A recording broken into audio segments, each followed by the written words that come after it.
Excuse me one second. Had to double check and make certain that everything is where it needed to be. Good Monday evening, everybody. I'm Chief Meteorologist Austen Onek from News 12 in downtown Chattanooga.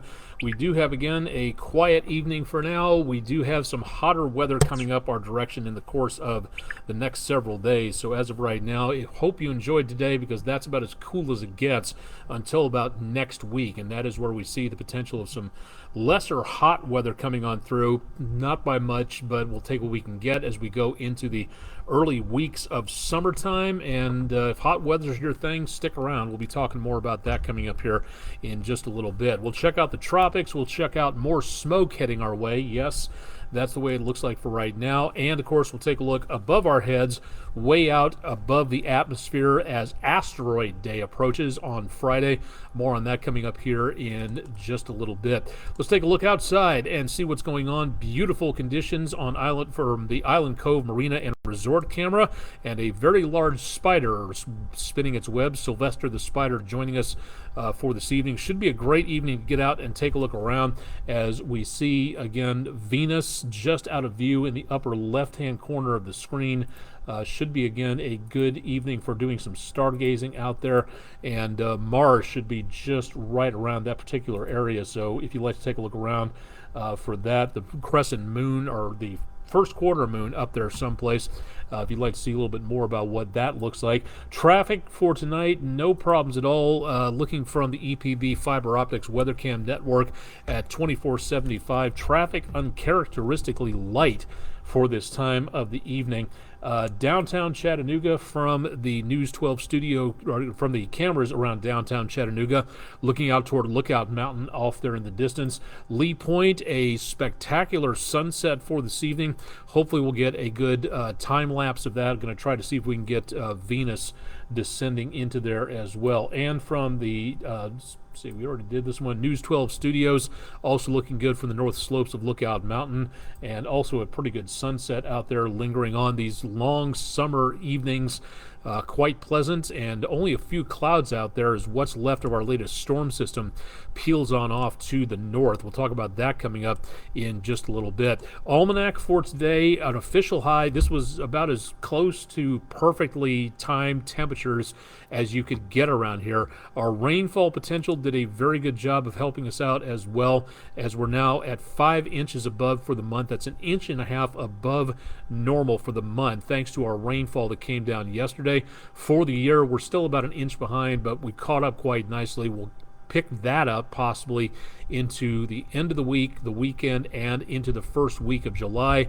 Unfortunately, more of that rainfall could be coming through about the time we hit the 4th of July holiday. We'll talk about that coming up here in just a little while.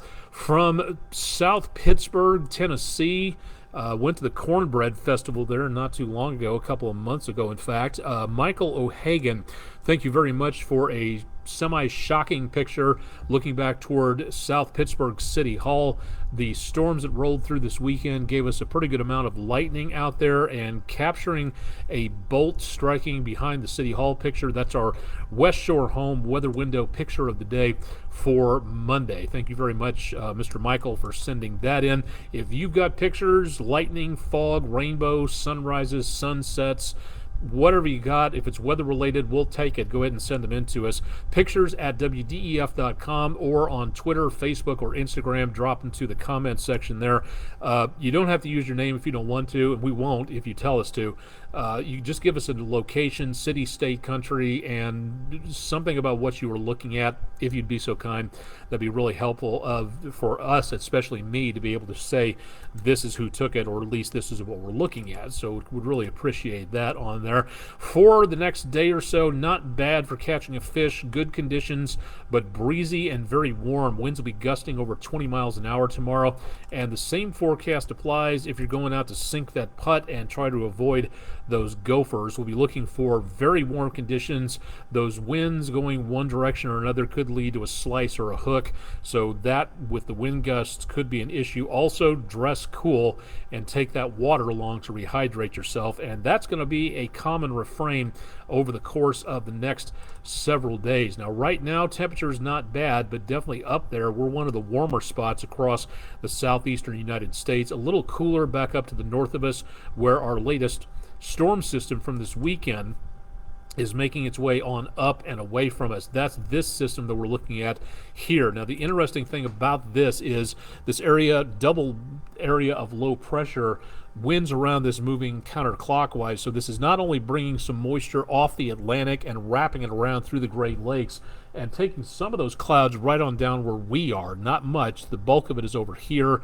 We are seeing some of that cloud cover down our direction here. But here's what's interesting about what's going to happen with this system as it clears the area. Again, remember that rotation around here rotates clockwise or counterclockwise, so this is going to be bringing in even more smoke around the bend from the Great Lakes and the Midwest back our direction. We'll talk about that in just a little bit. The storm system, the cold front making its way through, that is what gave us the severe weather on Sunday. Starting to see again area of high pressure working together with low pressure to escort that smoke down our direction. And this, even though it doesn't look like it, this is going to be our next storm system making its way in from the west. That'll be giving us the potential of some more storms late during the weekend, it looks like, for right now. Severe weather, a little too early to tell on that. Looking again for that potential out there. Bishop Bob Midget, welcome to the show. Thanks for joining us. Thunderstorms tonight and tomorrow from Columbus, Georgia. Nice to hear from you. You set up shop away from Memphis right there. Glad to have you along for the ride tonight. Thanks for joining us for this evening, and hope to join you on one of your shows these days if you have the time frame available. What we have coming up again for the next about 72 hours, let's go ahead and put this into motion and show you that for tonight into tomorrow, temperatures will not be all that cool, mid to upper 60s to lower 70s. Mid to high 80s, I would say it's a good bet with the sunshine. We're going to go over 90 tomorrow from what it looks like, and a few clouds, and that's going to be about it. Temperatures might be a smidgen cooler by Wednesday morning, but not by much. And then on Wednesday, we start to see the potential of, it looks like, a minor storm system coming on through, a bit of a burst of energy in the atmosphere, shortwave maybe coming through by northern Alabama, and maybe a shower out that direction, but most of what we're going to see is going to be some passing clouds, and that's really going to be about it. Chances of rainfall just not really seen anytime soon. Very mild starting off on Thursday morning. We should already be up to the mid to upper 80s there, and let's see, we ran out of data here. Right about the time we hit 1:30 Thursday afternoon. Notice the temperature down in Birmingham. We're looking at numbers back on the triple digits here and the mid to lower 90s across much of the area. So we're getting close to that century mark once again. I think it's been, for the Chattanooga area, at least, I've been here about a year, almost to the day, so it's been a while since we've hit 100 degrees. I'll have to go back and check the almanac page on that to see when the last time was that we actually made it through there. So for the next day or two, again for tonight and into tomorrow, pleasant but not all that cool. Heading through the rest of the week, more chances of showers and thunderstorms possible through and after the weekend, and just isolated activity Thursday night into Friday. Again on Friday afternoon, that's asteroid day. We'll talk about that coming up here in a little bit. Josh Midget, good to see you on there too. Hope you're doing good. Good to see both you and Bishop Bob on there. Thanks for joining us both for tonight. Good to see you both on there. Next couple of days, again with the extra sunshine, that's where we really start to heat up. So we're pretty mild, pretty close to normal at this point. Again, remember on the almanac, we're about 89 degrees.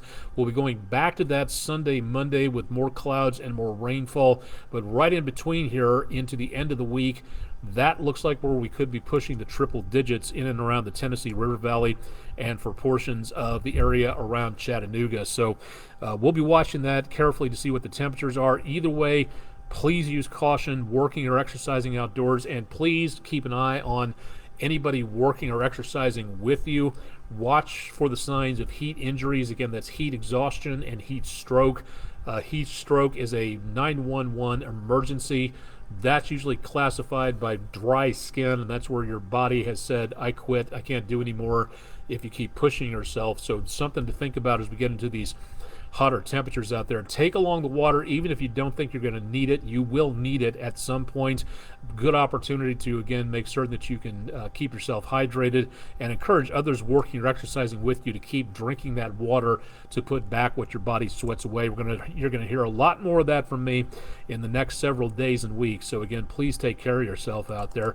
The rain over the last about 24 hours did little to really help us out where it comes to anything involving fires. The red dots showing again from about the last 6 to 12 hours, new wildfires starting up over the Mid-South and back into parts of the Plain States through Oklahoma and up into the Missouri River Valley. And all those, depending on how strong they are, could be pumping out some more smoke into parts of the atmosphere. But naturally, it's the big system that we're watching up around portions of Quebec and Ontario, and that's what you're seeing here. Again, that area of low pressure we showed you, that counterclockwise swirl, that is helping to escort in with high pressure coming this direction. That's all that smoke, the heaviest smoke coming on through. This is near surface smoke. This is going to be where the thickest colors are located, the purples, the reds, and the whites coming through the Great Lakes to the west. That is going to be where the air quality down toward the surface, again near surface, is going to be the worst. And notice again, we've got a little bit of a plume through about St. Louis heading our way, so I don't think we're going to see too much in the way of a big downturn in air quality. But if we take a look at a different scan, this is vertically integrated smoke, and this is showing you, once the data catches up, there we go, this is going to show you more about what is happening with smoke way up in the atmosphere, way above the surface. And that is something that, again, will be giving us the very hazy conditions out there. Most of what you're looking at here should not be a bother that much down toward the ground, but as the thickest amount of the smoke wraps around that area of departing low pressure, some of that comes on through. Again, we've got that first plume going into tomorrow, and then another one, depending on which direction this goes, might be heading down a little bit closer to us. So more potential of some more smoke out there, probably up into the atmosphere, not too much expected down close to the ground, but again, with smoke, that can change. So keep it tuned to News 12, and we'll keep you updated on air quality and where the next level of smoke is going to be going. All right, into the tropics, where 24 hours ago, 36 hours ago, we had two storms, Brett down toward the Central America area, and we used to have a storm even this morning. Cindy was a tropical storm about 24 hours ago. It is now a tropical wave. It's basically a wave at this point in time means it's a disorganized mess. There's not much left of it. There's just some wandering showers and thunderstorms. Wind shear on the surface. Winds in one level going one direction down toward the surface, and winds another level way high up as that twist happens through the atmosphere. That wind shear can help to develop really powerful thunderstorms over the ocean surface. That wind shear, different winds, again at different levels, can rip these storms apart, and that's exactly what's happened here, to where the shear has basically taken this storm out. So there's little, if anything, left of it. And for right now, it's also doing a good job of heading up over some very cool water, or at least cooler anyway. What's left of Brett, again, for these spaghetti models, so named again because that's what they look like, a mess of spaghetti on a plate. And so far the computer models are taking the remnants of Brett across Central America into the Pacific. If it survives, we may see this making its way up the west coast of Mexico. Very, very warm waters, bathtub warm waters here, about 88, 90 degrees, and that's exactly what these storms need to form. So if this heads its way upwards, Gulf of California, maybe even the West Coast could see an issue, but that is if these storms, if Brett reforms in the Pacific, and right now that is definitely not a certainty. Cindy looks to be heading for Bermuda, and eventually again some rain and thunderstorms, but beyond that there's not much. Add to that, the really good news is that the Sahara has opened up quite nicely and is sending a plume of dust and sand out over the waters of the Atlantic. What does that mean? It's kind of like wearing a pair of sunglasses almost, or looking through like a piece of cloth.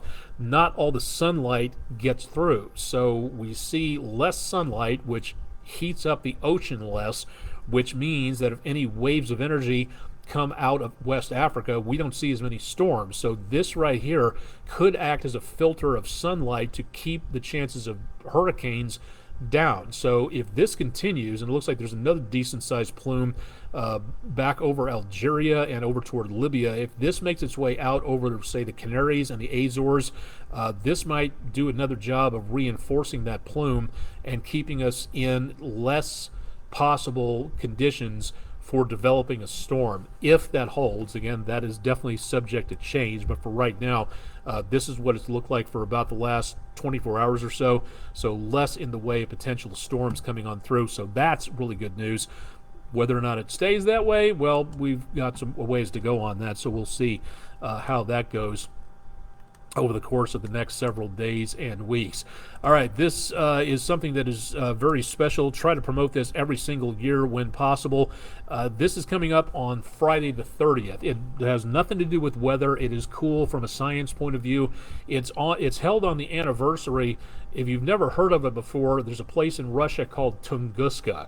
And on June 30th, 1908, the best idea is that a piece of a comet broke off and smacked into the atmosphere over a area of Russia. That back then was very remote, and it took explorers several years to actually get out there with the Russian Revolution going on and things like that, and near the time frame to be able to see what happened.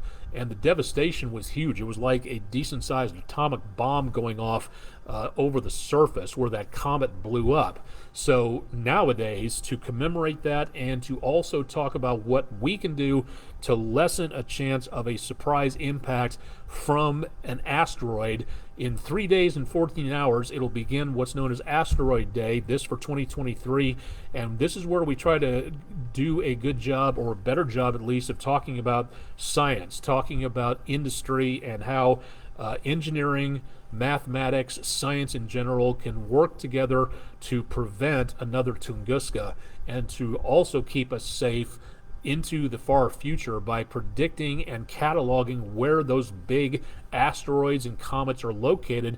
There could be a major sized rock on its way from the outer reaches of the solar system, but if it's coming in near or behind the sun, and if it wraps around the sun and heads our way, we've got a very big problem, as in existential problem. So that's something to think about. If you'd like to know more about this, again, asteroidday.org, if you'd like to check out more information on what's going on and how you can spread the word on that. It's a way to, again, the hashtag keep looking up when it comes to both astronomy and science and promoting math and literacy and all that type of stuff. We need everybody to be able to work together with stuff like this to be able to promote a safer, better planet, and this is just one way that we can possibly do it. Judging by the sound that I've heard over the last couple of days in Memphis, it seems to start around Flag Day. Here it looks like it starts a little bit later, but what I call fireworks season is underway, to where you hear fireworks going off in the distance very, very early, way before Independence Day hits.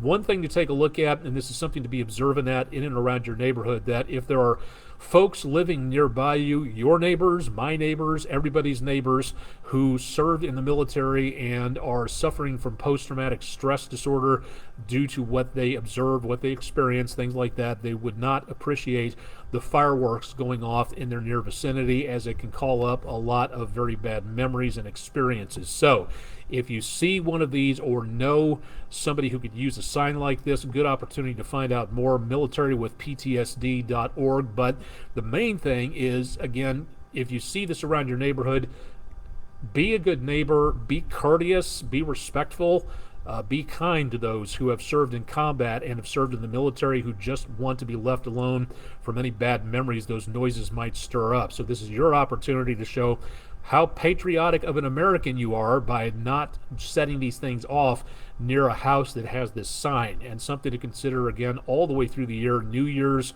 or anything else. If they don't want to be disturbed, they have earned that right by wearing the uniform of our country and having gone through some bad experiences. So if you really want to prove how American you are, don't set off your fireworks anywhere nearby where this is located. please use caution, common sense, and courteousness toward anybody who does not wish to be disturbed. Yes, it is your right as an American to fire off fireworks carefully, responsibly, legally, where it is allowed, but it is also your duty as an American to respect those who did their job in the military, sometimes in combat, and the best thing you can possibly do is to respect their wishes and not set off the fireworks anywhere close by where you see this sign. Again, it's a great way to prove, again, just how respectful and how diplomatic and how patriotic you can be. Everybody, hopefully, again, gets the opportunity to celebrate the 4th.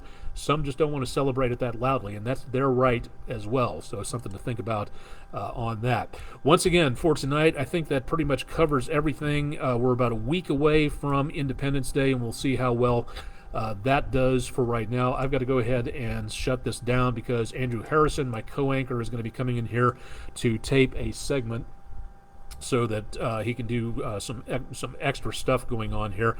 Questions, concerns, ideas about what you would like to see on here, please drop me a line at wdef.com/weather. I'm on all of these social media channels, so you can find me out there from Facebook, Twitter, Instagram, all the way to chess.com and lichess.org if you'd like to play a game.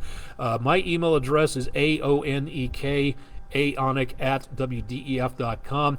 Want to contact anybody else here? Go ahead and give us a shout. You can find our personnel section at wdef.com. Forecasts and other information available at wdef.com/weather. So again, go ahead and send those in to us. We'd love to hear from you. I'll have more on the forecast tonight with Andrew Harrison on News 12 at 11. And also you can find out more again at wdef.com/weather. Chip Chapman has your forecast bright and early tomorrow morning at 5 a.m. Eastern. So join him for a look ahead toward Independence Day next week. You go and hit the lights if you want to. I'm good with that. So, see, by magic, there you go. All right, that's it for tonight. Thanks for joining us. If you'd like to know anything else, again, give us a shout. Stay safe, stay cool, because you're going to need that out there. And we'll have more again on air and online. Thanks for joining us for Weather Overtime for Monday evening.